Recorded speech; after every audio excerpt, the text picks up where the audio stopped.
नमस्कार दोस्तों, वीडियो में आप सभी का स्वागत है। आज के इस वीडियो में अपन बात करने वाले हैं Apollo micro system limited company के बारे में, वो भी कम्प्लीटली इन्वेस्टमेंट पर्पस से। इस वाले वीडियो में अपन जानेंगे कि ये कंपनी काम क्या करती है, इस कंपनी का शेयर होल्डिंग पैटर्न क्या कहता है, फाइनेंशियल रेशियोज, फाइनेंशियल ट्रेंड क्या कहते हैं, और अंततः अपन इस निष्कर्ष पर भी पहुँचने की कोशिश करेंगे कि क्या हमें इस कंपनी में इन्वेस्ट करना भी चाहिए या फिर नहीं।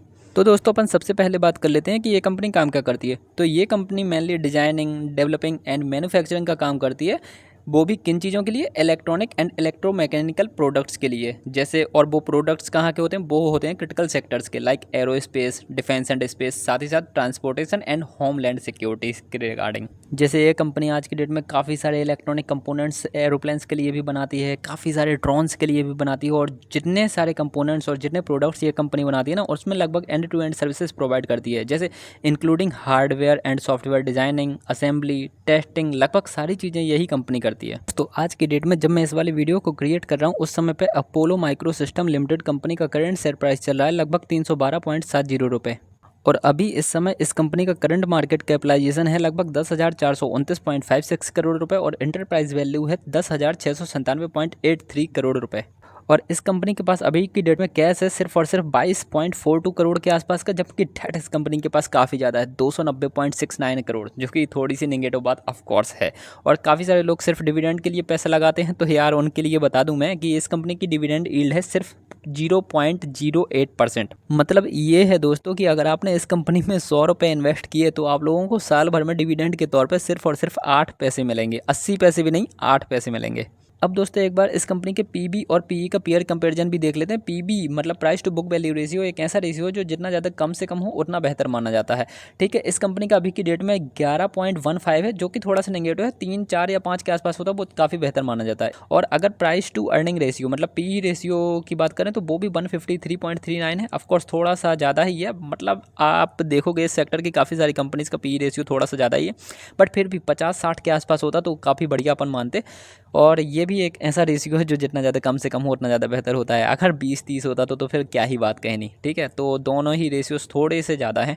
लेकिन दोस्तों, पॉजिटिव बात तो यहाँ पर सेल्स ग्रोथ में आपको देखने को मिलती है, क्योंकि पिछले 3 साल की एवरेज सेल्स ग्रोथ आप लोगों को 32% के आसपास देखने को नजर आ रही है, और लास्ट के 5 ईयर की एवरेज सेल्स ग्रोथ लगभग 18% के आसपास के, जो कि कमाल की सेल्स ग्रोथ है और काफ़ी कंटिन्यूटी दिख रही है इनकी सेल्स ग्रोथ में।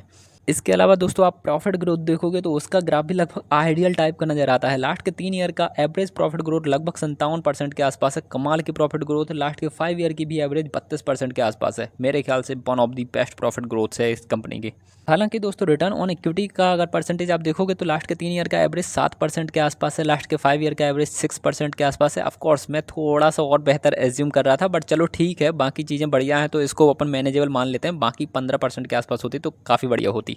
सेम चीज़ आप लोगों को रिटर्न ऑन कैपिटल एम्प्लॉयड के साथ में देखने को मिलेगा। लास्ट के 3 ईयर का एवरेज 12% के आसपास, लास्ट के 5 ईयर का एवरेज 10% के आसपास है। ऑफकोर्स बहुत अच्छा तो मैं नहीं कहूँगा रिटर्न ऑन कैपिटल एम्प्लॉयड को, बट फिर भी काफ़ी सही है और कंटिन्यूटी दिख रही है एक प्रकार की।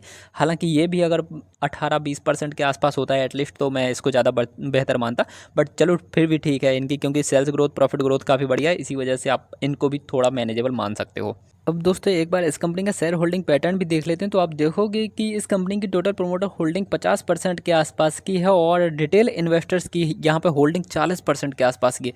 रिटेल इन्वेस्टर्स यहाँ पे 40% के आसपास हैं, जो कि ऑफ कोर्स थोड़ी सी नेगेटिव बात मैं मानूंगा, क्योंकि रिटेल इन्वेस्टर्स इतने ज़्यादा होना इसलिए नेगेटिव बात हो जाती है क्योंकि रिटेल इन्वेस्टर्स बहुत जल्दी पैनिक मोड में आ जाते हैं, और आपके मेरे जैसे इन्वेस्टर्स हैं, मतलब अगर कंपनी अच्छी रिटर्न्स दे रही है तो अपन उस कंपनी में बने रहेंगे, थोड़ा सा भी नेगेटिव करती है तो अपन तुरंत भाग जाएंगे। तो इसी वजह से रिटेल इन्वेस्टर्स ज़्यादा होना थोड़ी सी नेगेटिव बात है।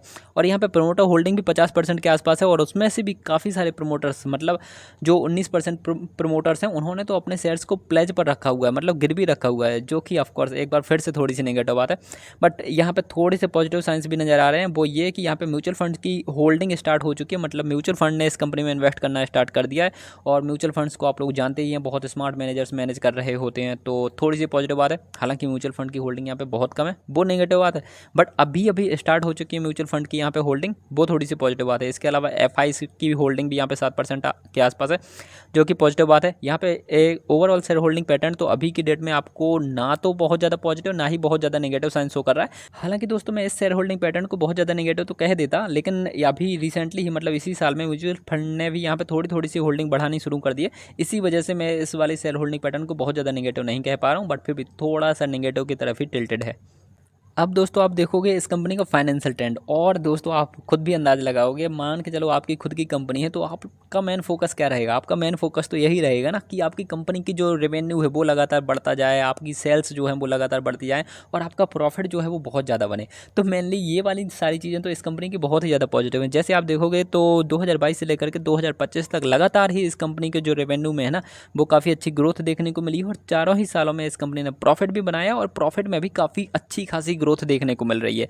तो ये बेसिकली फाइनेंशियल ट्रेंड एक बहुत ही पॉजिटिव साइन शो कर रहा है इन्वेस्टिंग के लिए। बाकी दोस्तों एक बार अपन इस कंपनी का ग्राफ भी देख लेते हैं। तो लास्ट के एक दिन में इस कंपनी ने 3% के पॉजिटिव रिटर्न्स दिए हैं, लास्ट के एक वीक में 26% के पॉजिटिव रिटर्न्स हैं और लास्ट के एक मंथ में 78% के पॉजिटिव रिटर्न्स हैं। मतलब आप समझ पा रहे हो ना, अगर एक मंथ पहले आपने इस कंपनी में 10 लाख रुपये लगाए हुए होते तो 7,80,000 रुपये तो आप लोगों का प्रॉफिट ही बन जाता है एक मंथ के अंदर अंदर। मान के चलो 10 नहीं लेकिन 1 लाख ही लगाए होते तो 78,000 रुपये का डायरेक्टली प्रॉफिट बन जाता, जो कि बहुत ही कमाल की बात होती। चलो ठीक है, वो तो अलग ही बात है, अभी तक आपने पैसे लगाए या नहीं लगाए, ठीक है। और यहाँ पे एक ईयर में आप देखोगे तो इस कंपनी ने 206% के पॉजिटिव रिटर्न्स दिए हैं और लास्ट के 5 ईयर में इस कंपनी ने 2500% के पॉजिटिव रिटर्न्स दिए, और मैक्सिममली आप देखोगे तो 608% के पॉजिटिव रिटर्न्स दिए हैं। तो ये कंपनी बेसिकली 2018 के आसपास में आई थी। उसके बाद 1, 2, 3 सालों तक ये कंपनी थोड़ी अच्छा परफॉर्म नहीं करती है, बट इसके बाद में लगभग आप देखोगे तो 2022-23 के आसपास से इस कंपनी ने उठना शुरू कर दिया था, और तब से लेकर के अभी तक ये कंपनी बहुत ही तगड़े रिटर्न दे रही है। तो अब दोस्तों फाइनली बात यह है कि इस कंपनी के रिगार्डिंग में आप लोगों को लगभग सारी चीज़ें बता चुका हूँ। अब आपके पैसों का डिसीजन आप लोगों के हाथ में है कि आपको इस कंपनी में इन्वेस्ट करना है या फिर नहीं करना है। मैंने पर्सनली अभी तक इस कंपनी में इन्वेस्टमेंट नहीं कर रखी है, हाँ, बट मुझे इस कंपनी की काफ़ी सारी चीज़ें बहुत बेहतर नज़र आ रही हैं। ऑफकोर्स कुछ कुछ निगेटिव चीज़ें भी हैं, बट मैं इस कंपनी में थोड़ी सी इन्वेस्टमेंट तो जरूर करूँगा अपनी, अगर मेरे पास पैसा आता है तो, ठीक है। और मैं अपनी टोटल इन्वेस्टमेंट का 1 से 2% पैसा यहाँ पर जरूर इन्वेस्ट करना चाहूँगा। हालांकि दोस्तों एंड स्क्रीन में आप लोगों को 3 इंपॉर्टेंट कंपनीज के वीडियो जरूर देखने के लिए मिल जाएंगे, आप वो वाले तीनों वीडियो जरूर देख लीजिएगा और चैनल को सब्सक्राइब भी जरूर कर दीजिएगा। अपन मिलेंगे अगले वाले वीडियो में, आप लोग अपना ध्यान रखिए, बाय बाय, टेक केयर।